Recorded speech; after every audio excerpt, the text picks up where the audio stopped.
नमस्कार दोस्तों, मैं रमेश कुमार सिंह प्रथमा क्लासेस की यूट्यूब चैनल में आपका स्वागत करते हैं।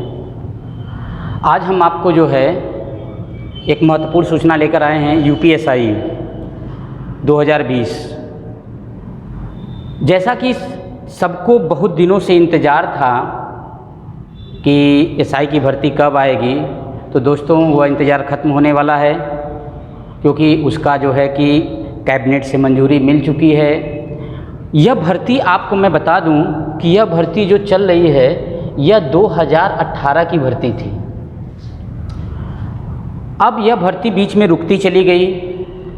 यह प्रस्ताव कैबिनेट के पास भेजा गया था और भर्ती विभाग यह कह रही थी कि भाई जब से वहाँ से हमें मंजूरी नहीं मिलेगी तब से प्रक्रिया आगे नहीं बढ़ेगी। तो 7-8 जुलाई को जो है कि यह प्रक्रिया वहाँ से सिग्नेचर होकर के आपको भेज दिया गया भर्ती प्रक्रिया पूरी करने के लिए। तो अब ये मान कर चलिए कि यह भर्ती अब रुकने वाली नहीं है। तो यह मान के चलिए कि भर्ती कभी अब रुकने वाली नहीं है, भर्ती हर हाल में होकर के रहेगी। तो आइए हम कुछ जानते हैं कि कुल कितने पोस्ट पर भर्तियाँ होंगी। तो मैं आपको बता दूँ कि जो एसआई पोस्ट है वह 6000 पोस्ट पर भर्तियां होंगी। 6000 पदों पर यह भर्ती प्रक्रिया की जाएगी। बात समझ रहे हैं? जो कि एक बहुत बड़ी अमाउंट में भर्ती है। इसमें करीब 1400 पोस्ट जो है वह दूसरे विभाग का रखा गया है। अगर देखा जाए तो इसमें 1400 पोस्ट और दूसरे विभाग का एसआई और एएसआई का, मिनिस्ट्रियल विभाग का एसआई और एएसआई का पोस्ट इसमें जोड़ा गया है। ये तो टोटल आप कई पेपरों में आप देखे होंगे कि 7400 पोस्ट बताया जा रहा होगा, 7400 पोस्ट। लेकिन अगर देखा जाए तो यूपी विभाग की जो वैकेंसी है वो मिनिस्ट्रियल विभाग को छोड़ दिया जाए तो 6000 वैकेंसी आपका फिक्स है, यह आना तय है। तो कई लड़कों के, कई विद्यार्थियों के दिमाग में वहम होता है कि कैसी प्रक्रिया, कैसे कैसे क्या होगा। तो ये जान लीजिए कि सारे के सारे इन्फॉर्मेशन मैं एक छोटे से वीडियो में आपको देने वाला हूँ कि जिसके मन में जितने भी सवाल होंगे उस सारे सवालों का जवाब आपको यहाँ पे मिल जाएगा। जैसे कि मैं बात करूं कि कैसे कैसे सवाल हो सकते हैं, तो सबसे पहला सवाल तो आपके मन में यही था कि भाई कुल कितने पोस्ट आने वाले हैं। तो मैं बता दिया आपको कुल आपको जो है 6000 पोस्ट और आपको 1400 पोस्ट एसआई और एएसआई मिनिस्ट्रियल विभाग का पोस्ट है, जो इंक्लूड करके कई पेपरों वालों ने दिया होगा। अब मैं यहाँ पर पेपर शो किया गया होगा, आप देख सकते हैं कुछ पेपर में यहाँ पर दिया गया है कि किस हिसाब से उसने 7400 शो किया है। ठीक है, हिंदुस्तान में भी ये पेपर में दिया हुआ है। तो चलिए आइए, दूसरा आपके दिमाग में होगा कि फॉर्म कब आएगा। तो दोस्तों मैं आपको बता देना चाहता हूं कि जब यह प्रक्रिया शुरू हो चुकी है, यह प्रक्रिया शुरू हो चुकी थी, यह फॉर्म जो है या मान के चलिए जुलाई एंड मान के चलिए, या तो आप अगस्त फर्स्ट वीक, ठीक है, अगस्त फर्स्ट वीक मान के चलिए कि जुलाई लास्ट या अगस्त फर्स्ट वीक में यह नोटिफिकेशन आ जाएगा फॉर्म भरने का।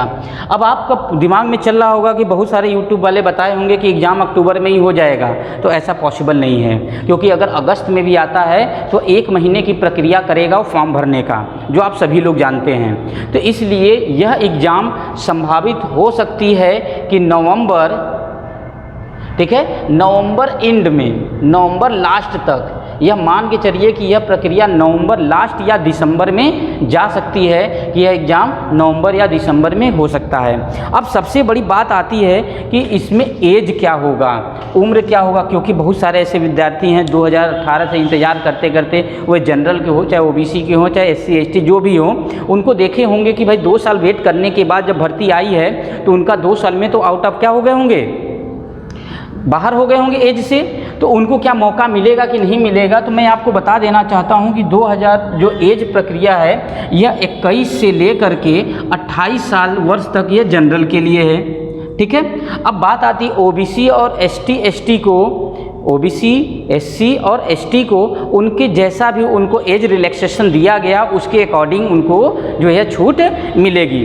अब बात आती है कि क्या उनको जो जिनकी उम्र निकल गई है 2 वर्षों तक नहीं आई भर्तियां, उसके बाद जो है कि उनकी उम्र निकल गई तो क्या उनको मौका दिया जाएगा। तो देखिए हमें यहाँ तक संभावना जताई जा रही हैं कि उनको जो है कि 1 साल का रिलैक्सेशन दिया जा सकता है, यह कोई फिक्स नहीं है कि उनको मिलेगा ही। लेकिन जिस हिसाब से यह 1 ईयर्स का जो गैप चला गया, 2 साल का जो गैप चला गया, 1 साल तो ऐसे ही जा रहा है, 2 जुलाई वाला वर्ष जो है 2020 वाला कोविड-19 की वजह से, तो यह संभावनाएं व्यक्त की जाती हैं कि आप लोग को मौका दिया जाएगा, एज रिलैक्सेशन 1 ईयर्स का, कम से कम 1 ईयर्स का मिलेगा। चलिए आइए बात आती है कि फाइनल ईयर को वाले स्टूडेंट को मिलेगा कि नहीं। जैसे कुछ बच्चे हैं जो फाइनल ईयर पेपर दिए होंगे, अभी उनका रिजल्ट तक नहीं आया, और कितने लोग का अभी फॉर्म बचा हुआ है, एग्ज़ाम भी नहीं हुआ है, क्योंकि कॉलेज और डिग्री कॉलेज जितने भी हैं सारे के सारे बंद पड़े हैं। ठीक है, तो ये मैं बता दूं आपको कि जब 2016 में इसकी वैकेंसी आई थी, जब वो प्रक्रिया पूरी की गई थी, तो उसमें फाइनल ईयर वालों को जो है मौका नहीं दिया गया था, क्योंकि कुछ लोगों ने उसमें जो है कि फॉर्म भरे थे और जिनका सिलेक्शन भी हुआ था, तो वो कोर्ट में उनका केस चल रहा है, अभी उनके कोई संशोधन नहीं किया गया है, तो पॉसिबिलिटी ये बनती है कि उन्हें मौका नहीं दिया जाए। इसलिए फाइनल ईयर वालों को मौका नहीं दिया जाएगा। संभावनाएं हो सकती हैं कि कुछ मौका दिया जा सकता है। क्यों? क्योंकि कोविड-19 की वजह से एग्ज़ाम लेट हो रहा है, डिले हो रहा है, और एग्ज़ाम का जो आपका रिजल्ट है वह डिले हो रहा है। इसकी वजह से यह मान के चला जा रहा है कि मे भी पॉसिबिलिटी बनती है कि उन्हें मौका दिया जाए। इसलिए आप लोग जो है कि फाइनल ईयर के स्टूडेंट भी थोड़ा क्या करें, तैयारी में लग जाएं। अब बात आ रही कि एग्ज़ाम मोड क्या होगा। मैं आपको बता दूं, एग्ज़ाम मोड ऑनलाइन होगा, ऑनलाइन एग्ज़ाम मोड होगा, आपका ऑफलाइन पेपर नहीं होगा, ऑनलाइन एग्ज़ाम मोड होगा। अब बात आती है क्या इसमें नेगेटिव प्रक्रिया होगी, नेगेटिव मार्किंग होगा, नेगेटिव मार्किंग। तो मैं आपको बता देना चाहता हूं कि इसमें नेगेटिव मार्किंग नहीं होगा, इसलिए आप पूरी तैयारी में लगे रहिए। इसमें नेगेटिव मार्किंग नहीं होगा, जो भी होगा आपका जो है फुल मार्क्स मिलेंगे, जैसा भी होगा पेपर देंगे वे सारे के सारे आपको क्या है, नेगेटिव मार्किंग नहीं है। अब बात आती है कि आप तैयारी कैसे करें, कैसे उनका सिलेक्शन कैसे कैसे होगा। तो मैं आपको बता देना चाहता हूं कि जो तैयारी कैसे होगा, तो इसमें तैयारी में मैं आपको बता दूं कि पहला स्टेप में होता है रिटन टेस्ट। यह रिटन टेस्ट होता है, यह 160 क्वेश्चन का टेस्ट होता है, 160 क्वेश्चन का एक टेस्ट होता है। उसके बाद जो दूसरा स्टेप में आता है पीएमटी, यानी कि फिजिकल मैनेजमेंट ट्रेनिंग, और उसके बाद जो होता है डॉक्यूमेंट वेरिफिकेशन। यह रिटन होने के बाद यह आपका जो है कि डॉक्यूमेंट वेरिफिकेशन और फिजिकल मैनेजमेंट ट्रेनिंग जो है आपका उसी के एग्ज़ाम रिजल्ट आने के तुरंत बाद ही हो जाता है। उसके बाद जब यह प्रक्रिया पूरी कर ली जाती है, तब आपका आता है रनिंग। रनिंग आता है कि आपको रनिंग में कितने मीटर दौड़ना है, कितने समय में होगा, सारी जानकारी मैं अभी इसके बताने वाला हूँ। फिर चौथे स्टेप में आपका क्या हो जाएगा, मेडिकल। ठीक है, तो इन 4 स्टेप से आपको गुजरना पड़ेगा एसआई बनने के लिए। एसआई पोस्ट एक बहुत ही अच्छी और एक सम्मानजनक पोस्ट है, इसके लिए ये कई प्रक्रियाओं से होकर के हमें गुजरना पड़ता है। ठीक है, चलिए लिखित परीक्षा में देखिए कौन कौन से सब्जेक्ट से हमारे टोटल पेपर बनते हैं, तो मैं आपको बता देना चाहता हूं, बहुत ही अच्छे तरीके से आप समझ जाइएगा, दिमाग में बैठा लीजिए भाई, कि मैथमेटिक्स के 40 क्वेश्चन होते हैं। मैथमेटिक्स के 40 क्वेश्चन होते हैं, और मैं आपको बता दूं कि इसमें आपके अरिथमेटिक के पोर्शन सबसे ज़्यादा होते हैं। उसके साथ ही साथ इसमें आपको परमुटेशन, कम्बिनेशन, प्रोबेबिलिटी, ठीक है, और यानी कि प्रायिकता वगैरह के क्वेश्चन ज़्यादा आते हैं। इसमें एडवांस नाम मात्र का पूछा जाता है, ये दिमाग में आप बैठा लीजिए। यानी टोटली आपको फोकस करना है अरिथमेटिक पे, और साथ ही साथ परमुटेशन, कॉम्बिनेशन और जो है कि प्रायिकता, इन सब चीज़ों के बारे में आपको जानकारी लेनी है। अब बात आती है रीजनिंग के भी भाई 40 क्वेश्चन होंगे, और यह रीजनिंग ऐसे क्वेश्चन होंगे जो लॉजिकल होंगे। ठीक है, लॉजिकल यानी टोटली अब देखा जाए, पिछली बार की वैकेंसी को देखा जाए 2016 की, तो उसमें जो क्वेश्चन कराए गए थे, जो क्वेश्चन पेपर में आया हुआ था, वह टोटली जो है कि आपके लॉजिकल यानी बैंकिंग सेक्टर की रीजनिंग पूछा था। ठीक है, तो यह बात याद रखिएगा, इसमें नॉर्मल रीजनिंग नहीं आने वाली है, लॉजिकल रीजनिंग आएगी, वर्बल और नॉन वर्बल मिक्स करके, कॉन्सेप्चुअल रीजनिंग। अब बात आती है जीएस की, तो यह एक बहुत ही महत्वपूर्ण मुद्दा है कि जीएस में क्या क्या आएगा। तो मैं आपको बता दूं, जीएस के पोर्शन में, इस जीएस में आपको मूल विधि जो है, मूल विधि प्लस संविधान,